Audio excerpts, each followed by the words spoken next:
Hello বন্ধুরা, তোমরা গণেশ পুজো কীভাবে এনজয় করলে সেটা কিন্তু আমাকে জানাওনি।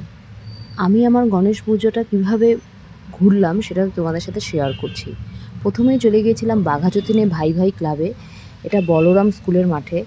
খুব মানে ভালো করে, মানে ভালো ইন দ্য সেন্স, মানে এত সুন্দর করে পূজাটা দেখলাম, এত সুন্দর করে প্যান্ডেল। আর এটাও বাঘাযতীনে। এখন যেটা আমি বুঝলাম, এখনকার গণেশ পুজোগুলো অনেক সুন্দর করে সেলিব্রেট করা হয়। আমাদের সময় ছোটোবেলাতে গণেশ পুজো এদিকে হতোই না। আর আলিপুরদুয়ারেও এক দুটো পূজা হতো, কিন্তু শিলিগুড়িতে অর্ণব বলছে ওদের এখানেও এতটা হতো না। এখন কিন্তু অনেক অনেক পুজো হয়, প্রায় শিলিগুড়িতে ছোট বড় মিলিয়ে 50 থেকে 60টা তো পূজা হবেই। এখানে আমরা প্রসাদও পেয়ে গেছিলাম, প্রসাদ নিয়ে বাড়ি চলে এসেছিলাম, কিছুটা মানিককে দিয়েছিলাম, কিছুটা আমরা খেয়েছিলাম। আর এই যে পুজোটা দেখতে পাচ্ছ সেটা হচ্ছে আমাদের ফ্ল্যাটের সামনে পুজো। খুবই ভালো হয়েছে ঠাকুরটা। আর এই যে প্যান্ডেলটা, এটা হয়েছে চম্পাশাড়ির মোড়ে।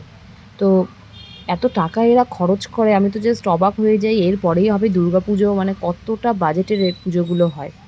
আর সবথেকে বড় আকর্ষণ এটা যেটা আমরা শুনলাম, সেটা হচ্ছে নর্থ বেঙ্গলের সবথেকে বড় পুজো এবার শিলিগুড়িতেই হয়েছে। সেটা হচ্ছে আমাদের বাড়ির একদমই কাছে।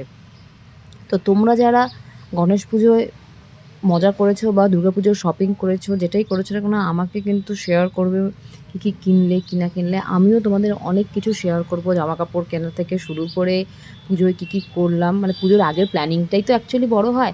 পুজো আসলে তো পুজো চলেই যাবে। গণেশ পুজো থেকে সত্যিই আমাদের মানে দুর্গাপুজোর ফিলিংসটা চলে আসছে। এখন খালি কেনাকাটা করতে ইচ্ছা করার মন।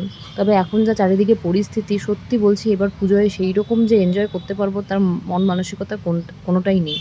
আমরা চাই যে আরজি করের যে ঘটনাটা হয়েছে সেটা সত্যিই জাস্টিস হোক এবং খুব খুব খুব তাড়াতাড়ি হোক।